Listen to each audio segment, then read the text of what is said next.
నమస్కారం, welcome to I dream. ధర్మ మార్గం విత్ విజిత కార్యక్రమానికి స్వాగతం.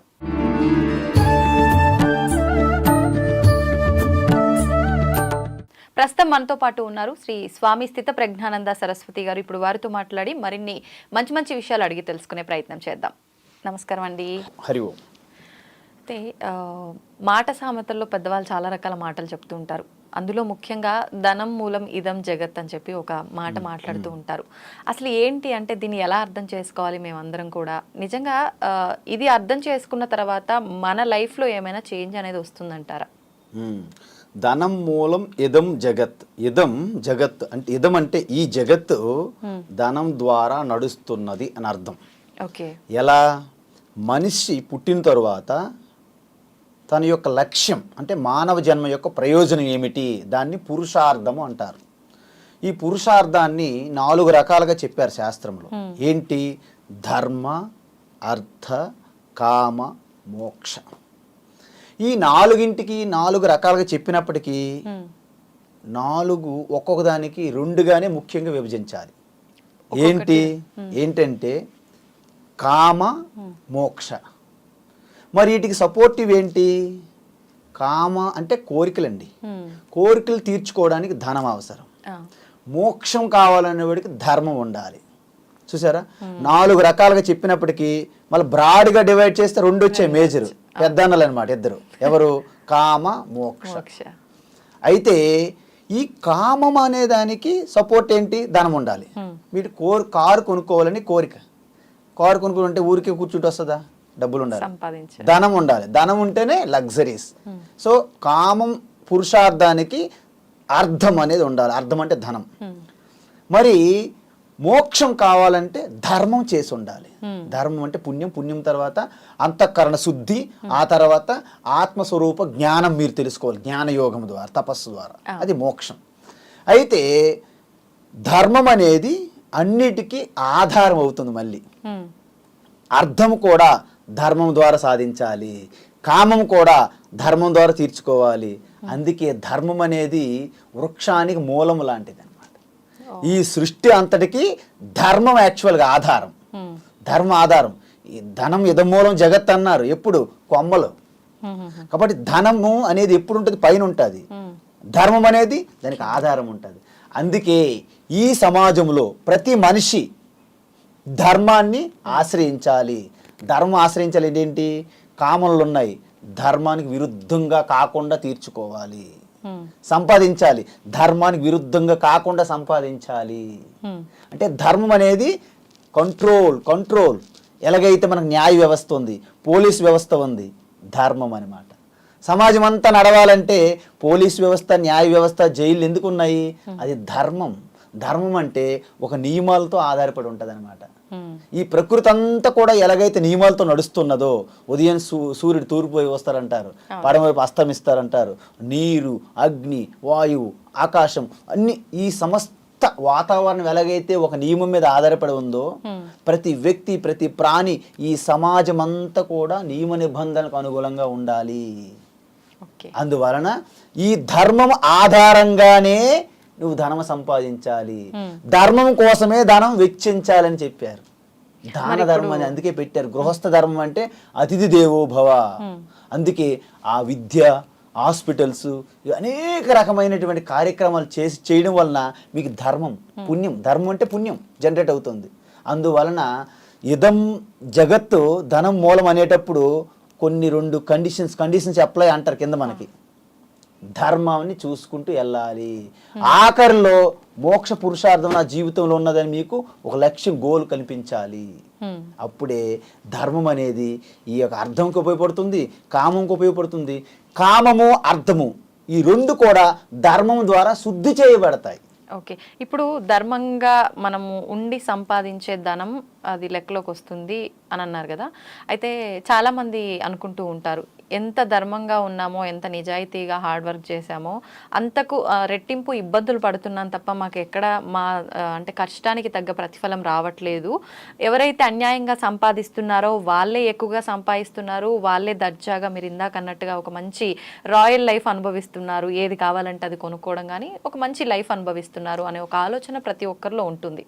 ఎందుకు మరి నిజంగా ధర్మ మార్గంలో సంపాదించిన వాళ్ళు ఎంత వచ్చినా దాంతో తృప్తిగా ఉండి మంచిగా ఉండాలి, కానీ వాళ్ళు మేము ఇబ్బందులు పడుతున్నాము, మేము ధర్మంగా ఉన్నాము కాబట్టే ఇబ్బందులు పడుతున్నాము, వాళ్ళు ధర్మంగా లేకపోయినా వాళ్ళు సంపాదించుకున్న దాంతో వాళ్ళు బాగున్నారు అనే ఆలోచన ఎందుకు వస్తుందంటారు? మేము ధర్మంగా ఉన్నాము కాబట్టి ఇబ్బందులు పడుతున్నాము, వాళ్ళు ధర్మంగా పాటించకపోయినా వాళ్ళు చాలా ఐశ్వర్యవంతంగా ఆనందంగా విలాసవంతంగా ఉన్నారు, సుఖంగా ఉన్నారు. ఇది భ్రమ. ఎందుకు భ్రమ అంటే డెల్యూజన్ అంటారు దీన్ని. ఎందుకు భ్రమ అంటే నేను ధర్మంగా ఉన్నప్పటికీ నేను బాధపడుతున్నాను అంటే ధర్మం అంటే ఏంటో మీకు తెలియదని అర్థం. ధర్మం అంటే ఏంటంటే ఎన్ని కష్టాలు ఎన్ని నష్టాలు కలిగినా నీ యొక్క కర్తవ్యాన్ని విడిచిపెట్టకుండా, నీ స్వభావానికి విరుద్ధంగా ప్రవర్తించకుండా నీ స్వభావాన్ని పాటించాలి. అట్ ద సేమ్ టైం ధర్మాన్ని నువ్వు నియమాన్ని ఉల్లంఘించకూడదు. నేను ఒక ఉదాహరణ చెప్తాను మీకు. నా స్వభావం ఏంటంటే ఇప్పుడు నేను బయలుదేరి పంజాగుట్ సెంటర్కి వెళ్ళాలి, అర్జెంటుగా వెళ్తున్నాను, అక్కడ ట్రాఫిక్ సిగ్నల్ ఉంది, నాకు అర్జెంటుగా వెళ్ళాలి, నేను వెళ్ళిపోవాలన్నది నా స్వభావం, కానీ అక్కడ ట్రాఫిక్ రెడ్ సిగ్నల్. నేనేం చేయాలి? అప్పుడు ఆగాలి. దాన్ని ధర్మం పాటించడం అంటే నేను పంజాగుట్ట వెళ్ళాలి, బయలుదేరాలనేది నా స్వభావం, నా కోరిక, వెళ్ళాలి. కానీ అక్కడ రెడ్ సిగ్నల్ పాటించడం అనేది ధర్మాన్ని పాటించడం. ధర్మం నేను పాటించను కాబట్టి నాకు అరగంట లేట్ అయిందని బాధపడకూడదు. అదే వస్తుంది మన పరిస్థితి. నేను ధర్మం పాటిస్తున్నాను కాబట్టి నాకు ఇబ్బంది కలుగుతుంది. వాడు ఒకడేమో రెడ్ సిగ్నల్ చూడకుండా వెళ్ళిపోతాడు తొందరగా, వాడు తొందరగా చేరుకుంటాడు. కానీ ఇప్పుడు తప్పించుకోవడం కాదు, లోపలాడికి ఎప్పుడు కూడాను ఆ యొక్క ధర్మం అనేది సూక్ష్మం, బయటికి కనిపించేది కాదు. మీరన్నీ కూడా ఈ సుఖాలు ఇవన్నీ బాహ్య ప్రపంచం మీరు ప్రదర్శించేది. కాబట్టి ఎవరైతే లగ్జరీస్గా సుఖం పొందుతాం అనుకుంటున్నారో దొంగతనం చేసినప్పుడు ఆ క్షణంలోనే సుఖం అనిపిస్తాడు. తర్వాత అంతా దాని మీద బాధనే, మానసికమైన బాధ ఉంటుంది వాళ్ళకి. మీకు ఫిజికల్ ఈ యొక్క భౌతికమైనటువంటి క్షోభ కష్టం కనిపిస్తుంది. అందువలన శరీరం ఎటువంటి సుఖము దుఃఖము అంటే పుణ్యపాపాల ఆధారంగా మనకి శరీరం వచ్చింది. దానికి రావాల్సినటువంటి శరీరం అనేది ప్రకృతి, దానికి రావాల్సిన రోగాలు నష్టాలు కష్టాలు వస్తుంటాయి. అయినప్పటికీ మీరు ధర్మం విడవకుండా ఉన్నప్పుడే యావత్ సృష్టికి ఆధారభూతమైనటువంటి పరమాత్మ మీ పక్కన నిల్చుంటారు. అందుకే యథో ధర్మ తతో విజయ అన్నారు చివరికి. అందువలన మనం రామాయణంలో కానీ మహాభారతంలో చూడండి, అసలు కుంతీదేవి, ద్రౌపది, పాండవులు వాళ్ళంతా ఓర్చుకుంటూ ఓర్పుతో సహనంతో ధర్మాన్ని అతిక్రమించకుండా ఉన్నారు. కాబట్టి చివరికి ఎవరిది విజయం అయింది? ధర్మం విజయం. అందువలన అధర్మము నిత్యము విజయం సాధిస్తున్నట్టు అనిపిస్తుంటుంది మనకి. ప్రతిరోజు విజయమే, ప్రతిరోజు విజయమే. చివరికి ధర్మం విజయం సాధిస్తుంది. ధర్మం విజయం సాధించిన తర్వాత మరి అధర్మం మరి విజయం సాధించదు. మీకు అర్థమైంది. కాబట్టి ఇప్పుడు ఎవరైతే చెడుగా పాప పనులు చేసుకుంటూ ఆనందమని సుఖంగా భ్రమిస్తున్నారో రోజు వాళ్ళ అధర్మ విజయం అనమాట. కానీ మీకు ఒక్కసారి ధర్మం విజయం సాధించిందా ఇక ఆ తర్వాత మీకు ఇంకా అధర్మం అంటూ అపజయం మరి ఉండదు అనమాట. ఇదంతవరకు మీకు తపస్సు అనమాట. అంటే ఎవరైతే నిజానికి ధర్మంగా కర్తవ్యం నిర్వర్తించుకుంటూ సత్యంగా ధర్మజీవనం ఎవరైతే జీవిస్తారో వాస్తవానికి వారే పరమాత్మ యొక్క పరీక్షలో ఉన్నట్లు. మిగతా వాళ్ళు ఉన్నారు చూడండి, అసలు పరీక్ష హాల్లోకి ఎంటర్ అవ్వలేదు, వాళ్ళు కింద మీద పడుతున్న డీజేలోన. అందువల్ల ఇంకా పరమాత్మ టెస్ట్లోకి ఇంక రాలేదు వాళ్ళు. ఇప్పుడు ఇంక పరీక్షలోకి వస్తాడు, ఇంకెప్పుడు పాస్ అవుతారు. కాబట్టి ధర్మంగా జీవించే వాళ్ళు కష్టమైనప్పటికీ ఎటువంటి నష్టము లేదు. వాళ్ళ తపఫలం అనేది సూక్ష్మమైన ఫలము, అది ఎప్పుడు వాళ్ళ బ్యాంక్ బ్యాలెన్స్ వెనక ఉంటుంది. మీరు మామూలుగా డిపాజిట్ చేసిన డబ్బులు వేరు, మీ పుణ్యంగా మీకు యాడ్ అవుతుంది. కాబట్టి ధర్మంగా ఎవరైతే ఉంటున్నారో వాళ్ళు ఎటువంటి బాధ భయం పడకూడదు. ఎందుకంటే ధర్మం అంటే ఇంకొక పేరు ఏంటంటే ఈశ్వరుని అర్థం. ధర్మాన్ని పట్టుకున్నట్టు ఈశ్వరుని పట్టుకున్నట్టు. అందువలన ఎవరైతే ధర్మాన్ని పట్టుకుంటారో అంటే ధర్మో రక్షతి రక్షిత అన్నారు. అందువలన ధర్మాన్ని రక్షిస్తే ధర్మం మీ గొడుగ్గా రక్షిస్తుంది అని అర్థం. కాబట్టి ధర్మంగా ఉన్నానని మీరు అనవసరంగా మీ యొక్క అసహనాన్ని ప్రదర్శించకూడదు. ఓకే. నువ్వు ధర్మంగా నిజంగా ఉంటే ఆ శక్తి నీలో వస్తుంది, తపశ్శక్తి. ఉన్నదానితో సంతృప్తిగా ఉంటావు, తుష్టిగా ఉంటావు. అందువలన వాళ్ళందరూ కూడా అంత మీకంటే ఎంతో కింద లెవెల్ స్థాయిలో ఉండి ఆ అవినీతిగా అంత అడ్డుదారులు తొక్కుతూ వాళ్ళు ధర్మాన్ని పాటించకుండా న్యాయాన్ని ఇవన్నీ తొంగలో తొక్కి వాళ్ళు ఆ భ్రమలో సుఖంగా ఉన్నామని భ్రమ. అది శాశ్వతమైనది కాదు, అది యథార్థమైనటువంటి వాస్తవమైనటువంటి ఆనందం కూడా కాదు. ఓకే. అయితే ఇప్పుడు మీరు ఇందాక అన్నారు ధర్మ అర్థ కామ మోక్ష అని చెప్పి, అంటే దాంట్లోంచి మనం తీసుకుంటే కనుక ముఖ్యంగా లాస్ట్ 2 ఎక్కువగా తీసుకోవాలి అని అన్నారు ముఖ్యంగా. అయితే మోక్షం ఓకే మీరు చెప్పారు, మరి ఈ కామ్యం అనేదాన్ని మనం కోరికగా తీసుకోవాలా, మనం చేసే పనులుగా తీసుకోవాలా? కామ పురుషార్థం అంటే ఏంటంటే కోరికలు కదమ్మా. ఈ కోరికలు అనేవి అనేక రకాలుగా ఉంటాయి. ఎలా ఉంటాయంటే స్టార్టింగ్ ఆరంభంలో నేనేదైతే వాస్తవానికి మన కోరికలు ఉండకూడదు అది లాస్ట్లో చెప్తాం.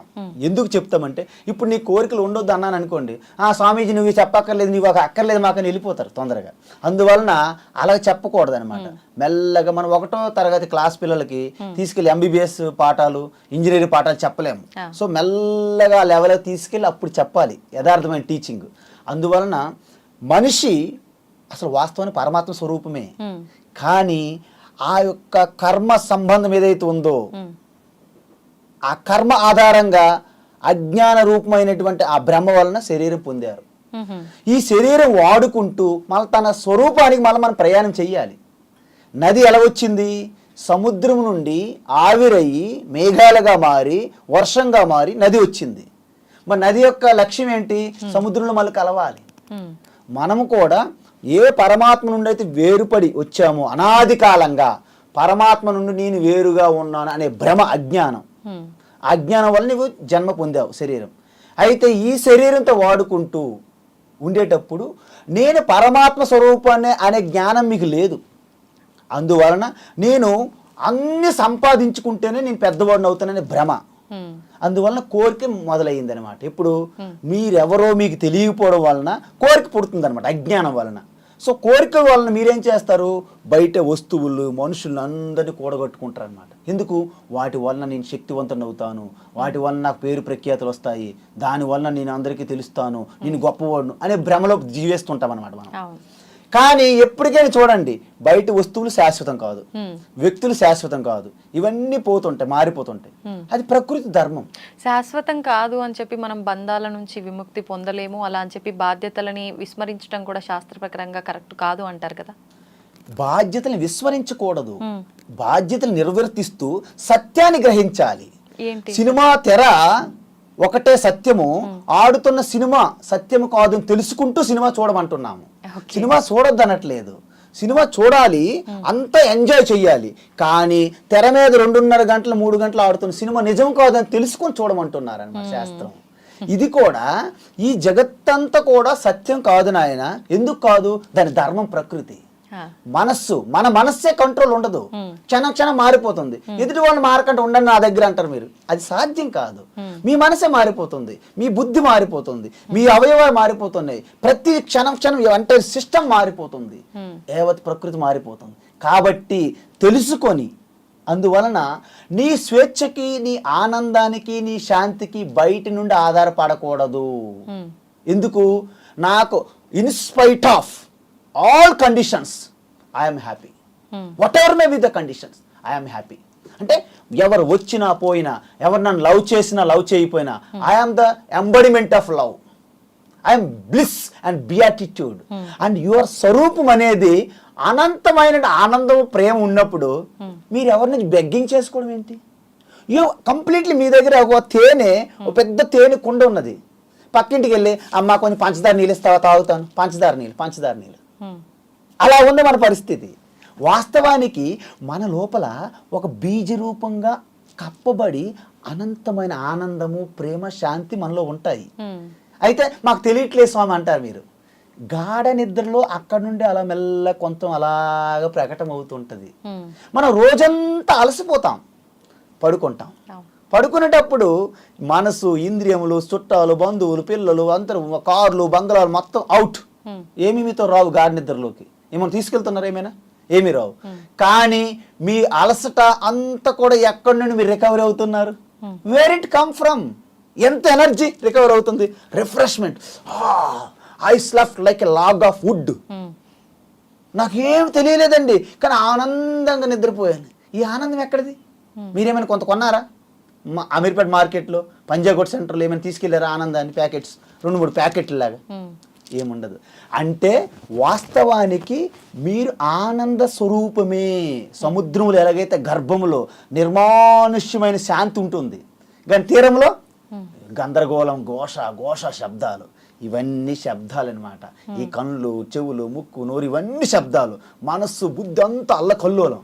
కానీ ఆ అఘాతం అంటే ఏంటి? గుండె చప్పుడు వెనక స్టార్ట్ అవుతున్న ఫస్ట్ గుండె చప్పుడు వెనక, that is the blessing of Ishwara. Blessing of Ishwara. దాన్ని తెలుసుకోకుండా మనము ఈ కోరికలు పుడుతున్నాయి. అందువలన కోరికలు ఏం చెప్తుందంటే శాస్త్రము, నీ కోరికలు ముందు తీర్చుకోవడానికి కూడా ధర్మంగా కొన్ని ప్రాసెస్ చెప్పాం. యజ్ఞాలు, యాగాలు, పూజలు ఇవి చేస్తూ కోరికలు తీరుతున్నాయి. కానీ దీనికి ఎండ్ లేదు. మీకు ఒక విరక్తి కలగాలి. ఎప్పటి వరకు ఇదంతా సంత? అప్పుడు ఏం చేయాలంటే, నువ్వు కోరిక పెట్టుకోకు, నీ కర్మలు చెయ్యి, ఈశ్వరుకి అర్పించే, రిజల్ట్ నీకు వస్తుంది. మీరు ఇవాళ ఒక చీర కొన్నారు, కొత్త చీర. ఊరికే గాబరపడి కట్టేసుకోవడం కంటే దేవుడి గదిలోకి వెళ్ళి దేవుడి దగ్గర పెట్టి అమ్మవారికి నమస్కారం పెట్టి కట్టుకోవండి. అమ్మవారు తీసుకెళ్ళిపోరు మీ దగ్గరే.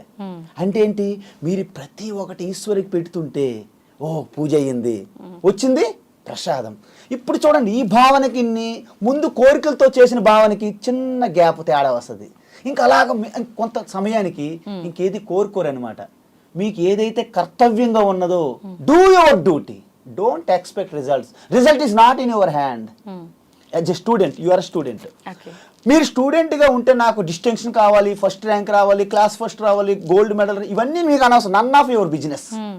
Your business only just do your homework, assignments, regular day to day. You just up to date read and study well. అంటే నువ్వు ఎంత ఎఫర్ట్స్ పెడుతున్నావు అన్నదే ముఖ్యం. ఎగ్జాక్ట్లీ. అందుకే గీత ఏం చెప్పింది? భగవద్గీత, కర్మణ్యేవాధికారస్తే మా ఫలేషు కదాచన మా కర్మ ఫలయేతుర్భూః మా తే సంగోస్త్వ కర్మణి. అందువలన ఇది స్టూడెంట్లు కానీ, ఒక ఎంప్లాయీస్ కానీ, ఏ ప్రొఫెషన్లో ఉన్నా, మనం ఎప్పుడైతే మన వర్క్, మన టాస్క్ మీద పూర్తిగా ఎఫర్ట్స్ దృష్టి పెడతారో 100% ఇన్పుట్ అవుతుంది. అప్పుడు జనరల్గా 100% ఇన్పుట్ ఎవరు ఇవ్వలేరు. ఎందుకు తెలుసా అండి? వీళ్ళందరూ కూడా అవుట్పుట్ మీద దృష్టి కదా. నేను చేసేది ఎంత, వచ్చేది అంత. ముందు దృష్టి అక్కడికి వెళ్ళిపోయింది ఆల్రెడీ. సో మీరంతా స్కాటర్ అయిపోయింది. సో పూర్తి 100% ఇన్వాల్వ్మెంట్ ఉండదు. Input is not wrong. So your typing is almost 70%. Your expecting 100% output. It won't come. మీ రూల్స్ని మీరు అతిక్రమించారు ఆల్రెడీ. అందుకే స్టూడెంట్లు కూడా ఈ సంవత్సరం అంతా పెద్ద చదవరు. Extra curricular activities, games, sports అని తిరుగుతుంటారు. లాస్ట్కి వెళ్ళి పెద్దమ్మ తల్లి గుడి దగ్గర కొబ్బరికాయ కొడతామంటారు. పెద్దమ్మ తల్లి వచ్చి రాస్తుంది ఎగ్జామ్? రాయదు. వీటికి టెన్షన్ అనమాట. తల్లిదండ్రులు అంతా టెన్షన్ అనమాట. స్ట్రెస్. కానీ ఏం చెప్పారు భగవాన్ శ్రీకృష్ణ? ప్రతిరోజు what is your duty as a student? Study is your main duty. As a your profession in office, that office is worship. అందుకే వర్క్ ఈజ్ వర్షిప్ అన్నారు. మన వర్క్ని ఎప్పుడు కూడా మనం negligence. Never respected to our work. Just ఏదో చేసేస్తామండి, అది చాలా తప్పు. ఇలా చేయడం వలన మీలో అంతఃకరణ శుద్ధి రాదు, పవిత్రత రాదు. అందువల్ల మీకు ఆ ఆత్మస్వరూప జ్ఞానం మీకు అర్థం చేసుకోలేకపోతున్నారు. ఎందుకంటే దానికి క్వాలిఫికేషన్ ఉండాలి కదా. ఎంసెట్ రాయకుండా నువ్వు డాక్టర్, ఎంబీబీఎస్ ఎలా వెళ్తారు? ఎంబీబీఎస్ ఎంసెట్ రాయరు, డాక్టర్ అయిపోవాలి. మీరేమో ఈ కర్తవ్య కర్మలు ఎటువంటి కోరికలు లేకుండా చెయ్యరు, కాబట్టి ప్యూరిటీ రాదు. హార్ట్ అండ్ అంతఃకరణం, ఆ తత్వం అర్థం కాదు. ఇప్పుడు నేను మీకు అంతే చెప్తాను, ఏమీ అర్థం కాదు. నీ సింపుల్ కరెంటు ఉన్నది, కరెంటు మనం చూడలేము. కానీ కరెంటు ఉందా లేదా ఎలా తెలుస్తుంది? Bulb, fan. ఇంతకు మీకు చెప్పండి, తిరుగుతున్న ఫ్యాన్ కరెంటా, వెలుగుతున్న బల్బు కరెంటా? రెండిట్లో ఉంది కదా. కానీ ఈ వెలుతురు కూడా కరెంట్ కాదు, ఈ తిరిగే గాలి కూడా కరెంట్ కాదు. కానీ వెనుక కనిపించినటువంటి ఒక శక్తి కరెంట్. ఇప్పుడు నేను ఇలా మాట్లాడుతున్నాను, ఈ మాట్లాడుతుంది ఆత్మ, లేదా వింటుంది ఆత్మ, చూస్తుంది ఆత్మ, ఇదేది కాదు ఆత్మ. కానీ బ్యాక్ కరెంటు వల్లే శక్తి ఉన్నది కాబట్టి ఇవన్నీ జరుగుతున్నాయి. అవును. అందువలన ఇవన్నీ అవన్నీ మనం విత్డ్రాల్ చేసుకొని Hmm. ఎప్పుడైతే అంతర్ముఖంగా చూస్తారో మీ స్వరూపంలో నిలిచి ఉంటారన్నమాట. ఓకే. అది అన్నిటికీ ఆధారం. సో అది తెలుసుకోకపోవడం వలన మనం బయట పరుగులు తీస్తున్నాం.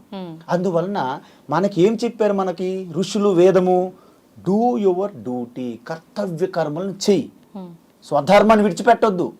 అంటే ఏంటి, ఇప్పుడు అదే సన్యాసి, నేను ఎగ్జాంపుల్, నేను సన్యాసిని, నేను బాగా తత్వాన్ని చదువుకోలేదు, నాకు తపస్సు చేయట్లేదు, జ్ఞానయోగం చేయట్లేదు, శ్రవణం చేయట్లేదు, ఏవి చేయకుండా సన్యాసిగా నా జీవితం కష్టమవుతుంది. ఇప్పుడు నేనేం చేస్తాను, ఇలా కాదు, నేను హిమాలయాలు వెళ్ళి విభూతి రుద్రాక్ష తీసుకొచ్చి ఇక్కడ పంజాగుడి సెంటర్లో వ్యాపారం పెడతా, రుద్రాక్ష వ్యాపారం, బ్రహ్మాండ డబ్బులు వస్తాయి, నా జీవితం గడుపుతుంది. కానీ నేను పరధర్మంలోకి వెళ్ళిపోయాను, ఆల్రెడీ స్వధర్మాన్ని విడిచిపెట్టాను, అది నీకు అత్యంత పాపం అని చెప్పారు శాస్త్రం. అందువలన స్వధర్మంలో ఉన్నప్పటికీ కష్టమైన జీవితం అయినప్పటికీ నువ్వు విడిచిపెట్టకూడదు అన్నారు. ఇప్పుడు డాక్టర్గా కొంతమంది అవుతారు, డాక్టర్ చేస్తూ చేస్తూ పక్కన రాజకీయం వైపు చూస్తారు, ఓహో రాజకీయంలోకి వెళ్ళిపోతే డబ్బులు వస్తాయి, అంత నేము ఫేమ్ వస్తుంది, ఈ డాక్టర్ ఊతే అక్కడ పెట్టి డబ్బులు పెట్టుకుని ఎమ్మెల్యేకి వెళ్ళిపోతారు. ఎమ్మెల్యేగా చలామణి అవ్వచ్చు, సేవ చేయొచ్చు, కానీ ఆయన పరధర్మంలోకి వెళ్ళిపోయాడు అనమాట, ఆయన ధర్మం విడిచిపెట్టేశారు. అందువలన శాస్త్రం ఏం చెప్పిందంటే, నీ స్వభావానికి అనుకూలంగా ఉన్నటువంటి వృత్తి ఏదైతే ఉందో దాన్ని విడిచిపెట్టకూడదు. ఓకే. నీకు ఏదైతే కర్తవ్య బాధ్యత అప్పగించారో దాన్ని స్పష్టంగా చేయమన్నారు. అది చేయడం వలన చిన్న పెద్ద అని లేదన్నారు. కర్మలో చిన్న పెద్ద లేదు. నువ్వు ఎంత పెద్ద కర్మ చేయండి, యజ్ఞం చేయండి, నీ యొక్క ఉద్దేశం బాగులేదనుకోండి, ఆ పెద్ద కర్మ వేస్ట్. అవుట్ సైడ్ మీరు చిన్న క్లీన్ చేశారనుకో, జాడు పెట్టి పరమాత్మ ఆనందంగా క్లీన్ చేశారనుకోండి, అది ఉత్తమమైన కర్మ అని చెప్పారు.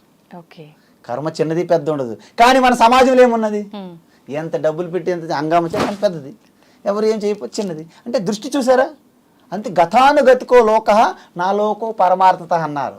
ప్రజలందరూ గొర్రెల వల్ల ఒకరిని చూసి ఒకరు వెళ్ళిపోతున్నారు తప్ప ఎవరు బుద్ధి పెట్టి ఆలోచించట్లేదని అర్థం. దాని అర్థం ఇప్పుడు నేను చెప్పింది దానికి. ఇప్పుడు చెప్పండి. అయితే ఇప్పుడు మీరు అన్నారు, మనం అంతా కూడా పరమాత్మ స్వరూపాలమే, కానీ మనకు అజ్ఞానంతో నిండి ఉన్నాం కాబట్టి ఆ అజ్ఞానం తొలగించుకొని మళ్ళీ పరమాత్మలో ఐక్యం అవడం కోసమే ఈ మానవ జన్మ. అయితే మరి నిజంగా పరమాత్మ స్వరూపమైనప్పుడు ఆ అజ్ఞానాన్ని ఆయన తొలగించవచ్చు, మళ్ళీ ఒక కర్మను క్రియేట్ చేసుకొని మనంతటా మనమే మనకు ఒక 2 మార్గాలు ఇచ్చి అది చెడా మంచా అనే మార్గం మననే ఎంచుకోమని చెప్పి మళ్ళీ అంటే మంచి మార్గం ఎంచుకొని ఆ అజ్ఞానాన్ని తొలగించుకొని ఆయనలో ఐక్యం అయ్యేటట్టుగా చేయకుండా ఎందుకు మళ్ళీ ఎంచుకునే మార్గం పెట్టి మనం మళ్ళీ చెడు వైపు మళ్ళించి అంతకు మించిన చెడు చేసేటట్టుగా కూడా జరుగుతున్నాయి ప్రస్తుత పరిస్థితుల్లో. ఇదంతా ఎందుకు చేయాలి? ఇంకొక విషయం, ఇప్పుడు కోరికలు, మనం పరమాత్మ స్వరూపాలమే, అజ్ఞానం ఉన్నా సరే, అంటే మానవ స్వభావం ఎలా ఉంటుంది అని అంటే మీరు ఇందాక అన్నారు అసలు కోరికలు లేని స్థితి ఉండాలి అని చెప్పి, కానీ మానవ బుద్ధి ఎలా ఉంటుంది, అసలు చంచలంగా ఉంటుంది. ఎప్పుడు ఏదో ఒక కోరికలు, మనం అసలు పుట్టింది ఎందుకు అనేది పక్కన పెడితే, మామూలుగా మీలాంటి వాళ్ళు చెప్తారు మోక్షం పొందడం, భగవంతుల్లో ఐక్యం అవడం, ఇదంతా పక్కన పెడితే మనమంతా అనుకునేది ఏంటి, నాకు ఇది కావాలి, దీనికోసం సంపాదించాను, ఇది కొనుక్కున్నాను. కొంతమంది ఏం చేస్తున్నారు, ఇలా ఒక దేవుణ్ణి ఆరాధిస్తారు ఒక కోరిక తీరడం కోసం, పలానా నేను ఇది మొక్కుకున్నాను స్వామి, నాకు ఇది నెరవేరాలి, నీకు పలానా చేస్తాను అని చెప్పి, అది నెరవేరకపోతే వెంటనే ఆ భగవంతున్నే మార్చేస్తున్నారు. అంటే ఇంత అజ్ఞానంతో ఉన్నారు అనుకోవాలా? మరి ఆ అజ్ఞానంలోకి ఇంకా వెళ్ళిపోతున్నప్పుడు భగవంతుడు ఎందుకు వెనక్కి లాగే ప్రయత్నం చేయట్లేదంటారు? వాస్తవానికి మీరు అనుకున్నట్టు భగవంతుడు ఏదో బొమ్మలను ఆడిస్తున్నట్టు, లేకపోతే రెడ్డిస్ ల్యాబ్లో, అరవింద్ ల్యాబ్లో ఈ యొక్క టానిక్స్ టాబ్లెట్స్ క్రియేట్ చేసి మార్కెట్లో విడిచిపెట్టినట్టు కాదు. మనకి వాస్తవానికి భగవంతుడికి మీ జన్మకు సంబంధమే లేదు. వాస్తవానికి మీ జన్మ అసలు లేదు, మీ భ్రమ. మీ భ్రమలో మీరు ఉన్నారు కాబట్టి నువ్వు జన్మించలేదంటే మీరు ఊరుకోరు, కోపగిస్తారు నా మీద. ఓకే ఓకే పుట్టారు అనుకుందాం అంటారు. ఎలా అంటే, ఇప్పుడు నేను రాత్రి పడుకున్నాను, నేను స్వప్నం కన్నాను. స్వప్నం అనేది దాంట్లో నేను ఒక వ్యక్తిగా ఉంటాను. స్వప్నంలో అనేక నష్ట కష్టాలు సుఖ దుఃఖాలు అనుభవిస్తూ ఒక్కొక్కసారి నాకు స్వప్నంలో పులి వెంటపడింది. ఒకరోజు తప్పించుకుంటూ తిరిగి తిరిగి భయపడి చెమటలు పట్టాను.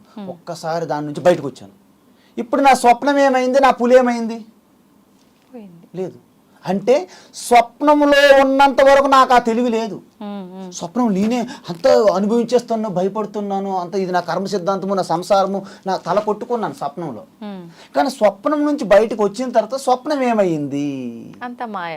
ఒకసారి స్వప్నంలో నేను ఉండేటప్పుడు ఒకరు నదిలో కాలు జారి పడిపోయారు. వాళ్ళని ఇలా రక్షిస్తున్నాను, అలాగా రక్షిస్తున్నాను. మధ్యలో ఇంకా వచ్చేసిన సమయంలో నాకు తెలివి వచ్చింది. అప్పుడు ఆలోచించాను, అరే సగంలో వదిలేశాను, ఇది ఎలా మళ్ళీ పడుకొని మళ్ళీ స్వప్నంలోకి వెళ్ళి మళ్ళీ రక్షించాలా? లేదు. ఇది కూడా అంతే. ఈ జగత్ ఏంటంటే ఇది ఆ స్వప్నం కంటే కొంచెం ఎక్కువ సమయం ఉన్నటువంటి దీర్ఘ స్వప్నం అన్నారనమాట. వాస్తవానికి అక్కడ ఆ స్వప్నం మీరు ఎలాగైతే క్రియేట్ చేశారో యావత్ సృష్టి అంతా కూడా పంచభూతాలతో సహా సూర్యచంద్ర నక్షత్రాలతో సహా సకల జీవరాశులన్నీ కూడా మీ స్వప్నంలో మీరు ఎలాగైతే సృష్టించారో ఆత్మయందు ఇలా కల్పించబడ్డాయి స్వప్నం వలె. అందువలన వాస్తవానికి ఇప్పటికిప్పుడే నువ్వు ఆత్మస్వరూపమై ఉన్నావు. నీకు మోక్షం అక్కర్లేదు, నీకు బంధనము లేదు. కానీ అహంకారముతో కూడిన మనస్సు, భ్రమించిన మనస్సు నేను బంధనములో ఉన్నానని ఈ శరీరానికి పట్టుకుని ఆలాడుతుంది. ఈ శరీరంతో కలిసిపోయింది. అంటే ప్రతి మానవుడు, ప్రతి మనిషి రెండింటి కలయిక. ఏంటి? ఒకటి పరమాత్మ స్వరూపము, ఇంకొకటి పరమాత్మ యొక్క మాయ స్వరూపము. 3 గుణములతో ఉన్నటువంటి మాయ స్వరూపము పరమాత్మ. ఇప్పుడు రెండింటిని 2 ఐలు అంటారు. నేనంటే ఇంతకు ఏ నేను? మీరు ఏ నేను? ఇక్కడ 2 నేనులు ఉంటాయి. ఎవరైతే ఈ శరీరము, మనసు, ఇంద్రియములు కలిసి ఉన్నట్టు ఒక నేనుకి అహంకార నేను అని అంటారు. వీటంతటికి ఆధారంగా ఉన్న పరమాత్మ నేను, ఆత్మ నేను అంటారు. ఇంతకీ ఇప్పటి వరకు మనం దేన్ని నేను అనుకుని ఉన్నాను? ఈ అహంకారము, మనసు, ఈ శరీరము, ఇది నేనంటే స్పష్టం. ఆధార్ కార్డు ఇచ్చేస్తుంది, తీసుకో చూడు నేను. అందువలన ఈ నేనులో మనం పడిపోయి ఉన్నాము. అసలు ఇంకొక నేను ఉన్నదని తెలియదు ఎవరికి, సృష్టి చాలా మందికి సమాజంలో. అందువలన ఏదైతే మార్పులు చేర్పులు కింద మీద పడుతుందో నేనే పడిపోతున్నానని భ్రమలో ఉన్నావు. ఈశ్వరుడు ఆత్మస్వరూపంగా ఏంటంటే నవ్వుతుంటారు నీ బాధలు చూసి. కానీ డైరెక్ట్గా నవ్వితే బాగుండదని చెప్పేసి సరే నాయన ఇలా చెయ్యి అంటారు. ఎవరైనా చనిపోయారు అనుకోండి, శరీరం అనేది పోతుంది. యాక్చువల్లీ నాకేంటంటే చనిపోతే ఎవరైనా చనిపోయారు వార్త వచ్చింది అనుకోండి, అమ్మయ్య మంచి పని, శాంతం జరిగిందని ఈ విషయం అక్కడ చెప్తే కొడతారు పట్టుకుని. మనకి ఎందుకు అలా అంటారు మీరు? అంటే ఏంటంటే శరీరం ప్రారంధ కర్మంగా శరీరం వస్తుంది కదమ్మా. ఆ ప్రారంధం అనేది ఎప్పుడైతే తీరిపోతుందో ఆ శరీరం ఎవరో ఆపలేరు సృష్టిలో, అది రాలిపోద్ది ఆటోమేటిక్గా. అంటే టైం అయిపోయింది అనమాట. సో నెక్స్ట్ జ్ఞానం తెలుసుకుంటే మోక్షం, లేకపోతే మళ్ళీ పునరుజ్జన్మ, మళ్ళీ పుడతావు. నీకు గాబరేముంది? ఇంక జాతస్య ధ్రువ మృత్యు ధ్రువం జన్మ మృతస్య చ. శరీరం విడిచిపెట్టినాడు, మళ్ళీ శరీరం పొందుతున్నాడు, పొందినవాడు మళ్ళీ విడిచిపెడతాడు. స్పష్టం చేశారు శాస్త్రంలో. దానికోసం మేమెందుకు బాధపడతాం, నవ్వుతాం. కానీ నిజంగా అక్కడికి వెళ్ళి నవ్వితే కొడతారు. అక్కడికి వెళ్ళి ఓకే ఎంత మంచి ఐక్యం చెందారు, ఎంత పని అయిందో, ఓకే ఓకే అని అంటుంటాం అనమాట. ఇదేంటి? ఇదంతా లోపల తెలుసు, అంత మంచి జరిగింది, శుభం భూయాత్. కానీ చెప్తే వాళ్ళు అర్థం చేసుకోరు. మరి అంటే అర్థం చేసుకుంటారో లేదో పక్కన పెడితే, మీలాంటి వాళ్ళకి తెలిసినప్పుడు ఇప్పుడు కొట్టి పారేసిన నిదానంగా అర్థం చేసుకునే వాళ్ళు కూడా ఉంటారు కదా, చెప్పాలి కదా. అంటే మీరు కూడా ఒక అంటే ఉన్నదాన్ని కప్పేసి ఇంకో రకంగా మీరు బిహేవ్ చేస్తున్నారు అనుకోవచ్చు కదా. ఉన్నదాన్ని కప్పేసి బిహేవ్ చేయడం కాదు, ఇప్పుడు మీరున్నటువంటి స్థితిని మేము అర్థం చేసుకొని చెప్పాలి. అందువలన స్టెప్ బై స్టెప్ తీసుకురావడానికే ఈ గుడులు, గోపురాలు, ఈ మూర్తులు, విగ్రహాలు, ఇవన్నీ మంత్రాలు, యంత్రాలు, తంత్రాలు పెట్టారు. నేను చెప్పినట్టు ఇప్పుడు ఈ యొక్క ఎలక్ట్రిసిటీ బల్బులు ఇలా చెప్పాను అనుకోండి, దాన్ని అర్థం చేసుకునే వాళ్ళు ఎంతమంది ఉన్నారు? ఆ లెవెల్ లేదు. ఇప్పుడు నేను ఇంటిగ్రల్స్, డెరివేటివ్స్, లెక్కలు, మ్యాథమెటిక్స్ ఎలిమెంట్ స్కూల్లో చెప్పాను అనుకోండి, అర్థం చేసుకోరు. ఆ లెవెల్కి వచ్చాక చెప్పాలి. అందువలన వాళ్ళకి కొన్ని క్వాలిఫికేషన్స్ ఉండాలి. ఏమిటా క్వాలిఫికేషను? ఏకాగ్రత. మీరు కూర్చున్నారు నా ముందు అయితే విగ్రహంలా ఉన్నారు, విగ్రహం పుష్టి నైవేద్యం నెక్స్ట్ అంటున్నట్టు స్పష్టంగా ఉన్నారు. మనసు మాత్రం ఎక్కడో తిరిగేస్తుంది. నెక్స్ట్ ఎంత టైం అయింది, ఎవరు వస్తారు, ఏ కార్యక్రమం ఉంది, ఎక్కడికి వెళ్ళాలి, ఈ బిజినెస్ అంతా వెనకెళ్తుంది మనసులో. ఇప్పుడు నేను చెప్పింది మీరు ఏమి గ్రాస్ప్ చేయలేరు. సపోజ్కి ఎగ్జాంపుల్, మీరని కాదు, నేను ఉదాహరణ చెప్తున్నాను.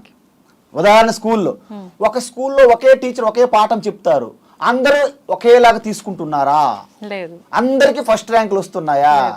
అందువలన కారణం ఎక్కడ ఉంది? పాఠంలో లేదు, వింటున్నటువంటి స్టూడెంట్ యొక్క బుద్ధి మనస్సులో ఉంది.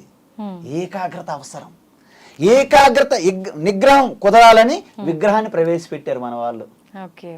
అందువలన ఈ దేవుడు, ఈ ఫోటోలు మీరు అనుకున్నటువంటి అదే యథార్థం కాదు, కానీ ఆ స్థాయిలో అది యథార్థం అనుకోవాలి. ఎలాగైతే యథార్థం ఓకే, అంటే విగ్రహాలు కూడా ఒక్కొక్క దేవుడికి ఒక్కొక్క రూపం ఉంటుంది, వాటిని మార్చేయడం కూడా కరెక్టేనా? అవి మనం కల్పించుకున్నవే కదా. ఎవరైతే గురువు అని పెట్టారో ఆయన ఊహించి దర్శించి ఇచ్చాడు అది. కాబట్టి మీరు కూడాను ఆరంభంలో అది సత్యము అన్నట్టు అనిపిస్తుంది. అలాగ మెల్లమెల్లగా పాఠాల పైకి వెళ్ళినప్పుడు మీరు వాటిని వదులుకో, అవి జారిపోతాయి మీ నుండి, వాస్తవానికి అవే జారిపోతాయి. కానీ ఇప్పుడు మనం గట్టి పట్టుకుని ఉన్నాము.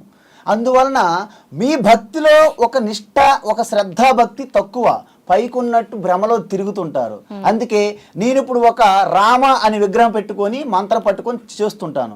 పక్కన ఒకరు వస్తారు, ఈ రామ వల్ల ఏం అవదండి, బాబాను చూడు నా కోరికలో తీర్పుని అంటారు.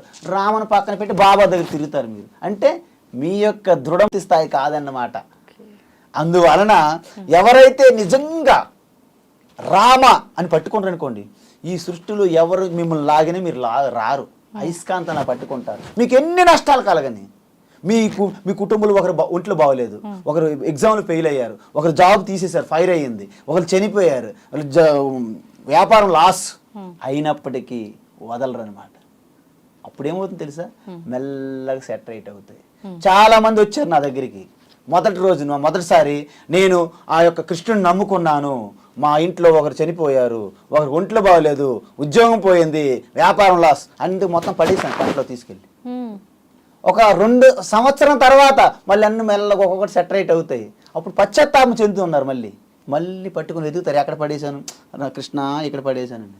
ఇదంతా ఒక అజ్ఞానం ఆట, డ్రామా, మాయ ఆడిస్తున్న ఆట.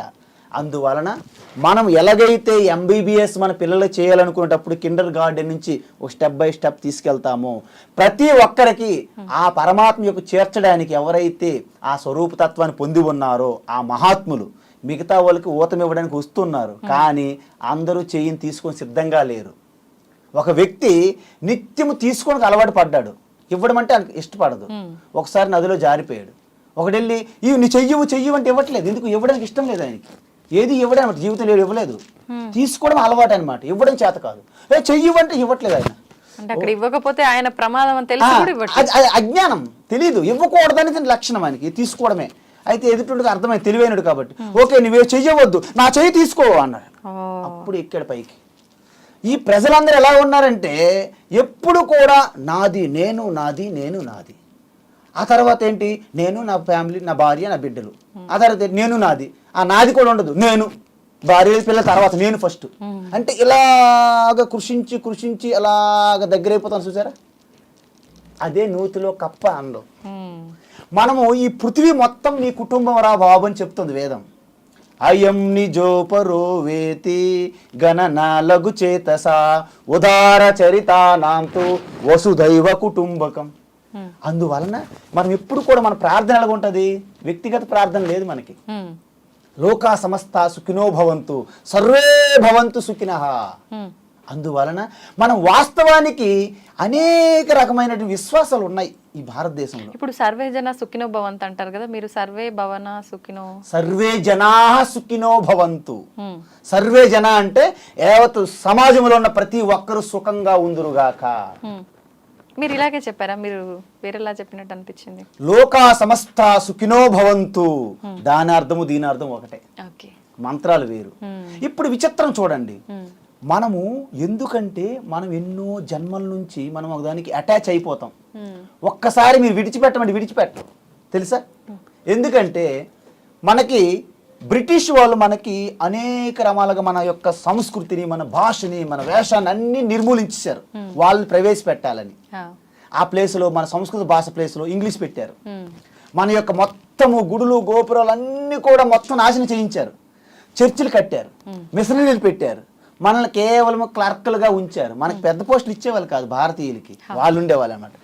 అప్పుడు కూడా దానికి అలవాటు పడిపోయి మన వాళ్ళు కూడా చాలా మంది మనకు వ్యతిరేకంగా యుద్ధం చేసేవాళ్ళు. స్వతంత్రం మనకెందుకు, బ్రిటిష్ వాళ్ళ పాలనే బాగుంది అనేవాళ్ళు. అప్పుడు కూడా చాలా మంది విరుద్ధంగా పోరాడారు. మీకు తెలియదు, చరిత్ర తెలుసుకుంటే స్వతంత్ర సంగ్రామంలో చాలా మంది చనిపోయారు కదా మన వాళ్ళు. అప్పుడు కూడా బ్రిటిష్ వాళ్ళకి అనుకూలంగా చాలా మంది యుద్ధం చేశారు మన మీద మన వాళ్ళే. ఇప్పుడు మరి చేయట్లేదు, ఇప్పటికి జరుగుతుందిగా. వీధికి చర్చిలు, మసీదులు అన్ని ఎక్కడి నుంచి వచ్చాయి? భారతీయుల సనాతన ధర్మంలో లేవు కదా. అయితే దీని అర్థం ఏంటి, వాళ్ళు బ్రిటిష్ వాళ్ళని మనం వెళ్ళగొట్టినప్పటికీ వాళ్ళు ఈ దేశంలో ఏవైతే మిషనరీలు పెట్టారో, ఏవైతే చర్చిలు కట్టారో, ఏ విధంగా అయితే మత మార్పులు చేశారో ఇప్పటికైనా ఆగుతున్నాయా? లేదు. వాళ్ళు వెళ్ళిపోయారు, అవి ఉన్నాయి కదా. మరి అవి కూడా బ్రిటిష్ వాళ్ళు మనం వదిలిపెట్టాలి కదా. వదిలిపెట్టం, ఎందుకంటే మనం బాగా అలవాటు పడిపోయాం. ఎలాగా ఇద్దరు ఆడవాళ్ళు చేపల వ్యాపారం చేశారు. చేపల వ్యాపారం అయిపోయిన తర్వాత ఇంటికి రావాలి కదమ్మా. మధ్యన పెద్ద తుఫాన్ వచ్చింది. సో తుఫాన్లు ఇంటికి వెళ్ళలేకపోయారు. మధ్యన మీలాంటి వాళ్ళు అతిథి దేవోభవ, మన ధర్మం, మన సంస్కృతి, వాళ్ళకి ఆతిథ్యం ఇచ్చాం. మీరు ఒక గదిలో పెట్టారు, వాళ్ళకి భోజనం పెట్టారు, రాత్రి పడుకొని ఉదయం వెళ్ళిపోయండి అమ్మ అన్నారు. రాత్రి నిద్ర పట్టలేదు వాళ్ళకి. ఎందుకు? కంప్లైంట్ ఉదయాన్ని మీకు 4 గంటలకు వచ్చి, ఏంటమ్మా అంత జాగారము, నైట్ మేర్, నో స్లీప్. అయితే మీరేమి ఏమైందమ్మా, అంత బాగానే ఉంది కదా, ఎక్కడ చూసినా ఏదో గంధం, చందనము, అగరబత్తి వాసనే వస్తుంది, ఏంటి ఎక్కడ అని. మరి ఏంటి కావాలి మీకు? అసలు ఎక్కడ చేపల వాసన లేదన్నారంట వాళ్ళు. కంప్లైంట్. ఎందుకంటే చేపల వాసనలోనే పుట్టి చేపల వాసనలోనే పెరిగి అలా ఉన్న వ్యక్తులకి మీరు ఒక్కసారి ఏదో మల్లెపూల వాసన, చందన వాసన అయితే వాళ్ళకి నిద్ర పట్టదు కదా. అలా ఉంది పరిస్థితి సమాజం అంతా. నువ్వు సాక్షాత్ పరమాత్మ స్వరూపం రా బాబు అంటే ఊరుకో, పరమాత్మ అన్ని చేస్తాడు. ఇవన్నీ నాకు కావాలి, నాకు బిల్డింగ్ కావాలి, నాకు కారు కావాలి, నాకు చుట్టాలు కావాలి, నా బంధు, నాకు ఎమ్మెల్యే అయితే కుదరదు, మంత్రి కావాలి, మంత్రి అయితే కుదరదు, మళ్ళీ అంతా ఒక భ్రమ. కాబట్టి మీరు ఏదైతే అంటున్నారో పరమాత్మ అనేది మీరు అనుకున్నట్టు ఇవి చెయ్యించాలి, నేను తీసేస్తాను కాదు. మీరు ఎప్పుడైతే స్వధర్మంగా మీరు ఉంటారో అప్పుడు మీలో ఉన్నటువంటి ఈ యొక్క అజ్ఞాన భ్రమ తొలుగుతుంది మెల్లగా. అప్పుడు యథార్థ తత్వాన్ని మీకు చెప్పినప్పుడు మీరు గ్రహిస్తారు, ఓహో నేను ఇదే కదా, ఇన్నాళ్ళేంటి ఈ అజ్ఞానం తిరిగానని మీకు సిగ్గేస్తుంది అనమాట. ఒక కొండ ఉన్నది, నేను కొండను అని భ్రమపడుతుంటుంది. నువ్వు కొండ కాదు మట్టి అంటే నమ్మదు. లాస్ట్కి ఏం తెలుసుకోవాలి? నేను కొండ కాదు మట్టి అని తెలుసుకోవాలి. ఇప్పుడు కెరటం ఉందమ్మా, కెరటం ఏంటి? గాలి చూసి భయపడిపోద్ది, అమ్మో ఈ కెరటం వచ్చి కొట్టేస్తుంది, ఈ కెరటం వచ్చి కొట్టేస్తుంది. నువ్వు కెరటం కాదండి, సముద్రం ఏదైతే ఉందో నీరు, ఆ నీరే నువ్వు అన్నామనుకోండి, దానికి మోక్షం. అదే మోక్షం. మోక్షం అంటే ఏంటి కాదమ్మా, మోక్షం అంటే ఏంటంటే నేను ఈ అల్పమైనటువంటి మారిపోతున్న నేను కాదు, దాని వెనుక ఉన్నటువంటి అనంతమైనటువంటి ఎటువంటి మార్పు లేనిది, మరణము లేనిది, జననము లేనిది ఆత్మస్వరూప ఆనంద స్వరూపం నేను అని తెలుసుకుంటే బయట ఎటువంటి పరిస్థితులకి నీకు సంబంధం లేకుండా మీరు జీవించడమే స్వేచ్ఛగా, దాన్నే మోక్షం అంటారు. అందువల్ల చనిపోతే మోక్షం వస్తుంది, వైకుంఠము, ఈ కైలాసము, ఈ పరలోకాల ప్రభువు ఇవన్నీ కూడా భ్రమ. పిహెచ్డి భ్రమ, అజ్ఞానంలో పిహెచ్డీలు అంటారు వీటికి. అందువలన ఇది ఎప్పుడైతే ఈ ధర్మాన్ని మీరు పాటించి పైకి వెళ్ళాలని చెప్పారు తప్ప మిమ్మల్ని ఏది అయినా, కాబట్టి అవి సత్యం కాదు. నువ్వు అవి నిజం అనుకుంటున్నావు కదా, సో నువ్వు కింద మీద పడతావు. మన ఒలింపిక్స్ గేమ్స్ అవుతుంది, క్రికెట్ మ్యాచ్లు మనకు పాకిస్తాన్కి ఇండియాకి అవుతుంది match. Last final match sixer కొట్టాడు అన్నమాట పాకిస్తాన్ వాడు, మనోడు క్యాచ్ పడుతున్నాడు ఇండియా వాడు. లాస్ట్ క్యాచ్ పెడితే అవుట్, మనం విన్. మనం ఏం చేస్తా తెలుసా అండి, ఇక ఎవరు జహీర్ ఖాన్ ఎవరు ఉంటారు కదా, జహీర్ ఖాన్ అనుకుని అయిపోతారు. మీరు ఎక్కడ చూస్తారు తెలుసా క్రికెట్ మ్యాచ్ చూసినప్పుడు? ఫీల్డ్ అయినా చూడకూడదు, గ్యాలరీలో చూడాలి అందరు కూడా. అంటే అర్థం ఏంటి, అందరూ కూడా ఆ బౌలర్గా లీనమైపోయారు అనమాట. ఇంకా మరి అలాగా నేను పట్టాను. ఒకసారి క్యాచ్ జారింది అనుకో అప్సెట్, ఒక క్యాచ్ పట్టాను అనుకోండి ఎగిరికి వెళ్తారు. అసలు ఎందుకు చెప్పండి, ఈజ్ ఐడెంటిఫైడ్ కంప్లీట్లీ బౌలర్ అనమాట. అంటే ఈ సమాజంలో మీరు సంసారం అంతా నేనేని భ్రమలో పడి అటాచ్మెంట్ గట్టి పట్టించుకున్నాం. మీరు ఎంత అటాచ్మెంట్గా ఉంటే అంత దుఃఖం అనుభవిస్తారు, అంత షాక్ వస్తుంది అనమాట. మీరు ఎంత బలంగా అటాచ్గా ఉన్నారనుకోండి, అది ఎక్కడ కోల్పోతామని మీకు టెన్షన్, అభద్రత, ఇన్సెక్యూరిటీ. అందుకే ఇవంతా లక్షల కోటీశ్వరులు అందరూ కూడా చుట్టూ వాచ్మ్యాన్లు, గన్మ్యాన్లు, కమాండోస్, మొత్తం అంతా ఎలక్ట్రికల్ వైరింగ్, గాజు బెంకులు, ఇవన్నీ దేనికి? నిద్ర ఉండదు, వాళ్ళు స్లీపింగ్ పిల్స్ వేసుకోవాల్సిందే రోజు. మనం ఏమనుకుంటాము, హ్యాపీగా ఆ బంజారాల్స్, జూబులు హిల్స్లు అంటే ఆ గచ్చిబౌలి పెద్ద గేటెడ్ కమ్యూనిటీ, వివిఐపి కమ్యూనిటీ, అందరికి కూడా నిద్ర లేని జీవితాలు. వాళ్ళందరూ అందరూ కాదు, ఈ తత్వం రహస్యం తెలుసుకున్నాడు ఎక్కడున్నా ఆనందంగా ఉంటాడు. వాడు స్లమ్లో ఉన్నా పెద్ద బంగళాలో ఉన్నా ఒక్కటే. అందుకే కౌపీనవంత కలుభాగ్యవంత. రమణ మహర్షి తిరువన్నామలలో కేవలం ఒక కౌపీనం కట్టుకుని ఉండేవారు. ప్రపంచం అంతా ఆయన దగ్గరికి వెళ్ళింది. ఒక చిన్న స్టోరీ అమ్మ. ఇప్పుడు మీకు ఏమర్థమైంది నేను చెప్పాను అంటే, సౌండ్ అంటే ఏంటి? ఈ చెవుల ద్వారా, కన్నుల ద్వారా, ఇంద్రియముల ద్వారా, మనసు ద్వారా, బుద్ధి ద్వారా అన్ని జరుగుతున్నా చివరికి దేంట్లో జరుగుతున్నాయి? మీ అవేర్నెస్లో. అంటే ఏంటి? అవేర్నెస్లో అన్ని వస్తున్నాయి, పోతున్నాయి. అవును. ఆస్ట్రేలియా నుంచి ఒకడు వచ్చారు రమణ మహర్షి దగ్గరికి. రమణ మహర్షి దేవుణ్ణి దర్శిస్తున్నాడు సాక్షాత్తు. ఓకే, ఆయన దగ్గరికి వెళ్ళి దేవుణ్ణి తెలుసుకుంటూ వచ్చాడు.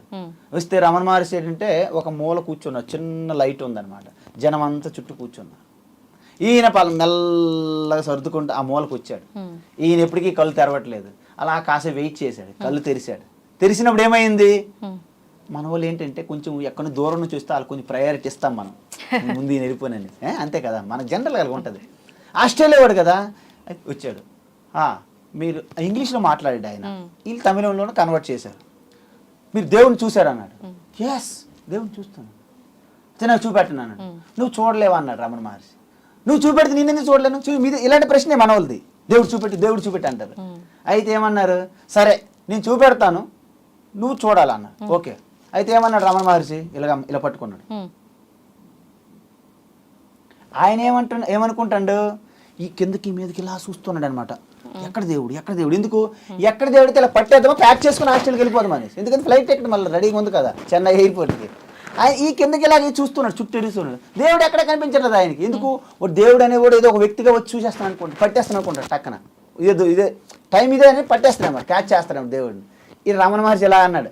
ఇలా ఎంతవరకు అంటారు, ఇలా అని ఆపేసి ఇలా సైలెంట్ అయ్యి, నువ్వు దేవుడిని చూస్తున్నావు అనేసి నువ్వేమి ఇలాగా ఫింగర్ని ఇలాగా మూవ్ చేస్తున్నావు అన్నాడు. అది రమణ మహర్షి అన్నాడు, okay, I will cut this finger and foot on this table, will it dance. ఇది కట్ చేసి ఇక్కడ పెడితే అది కదులుతుందా, కదలదు.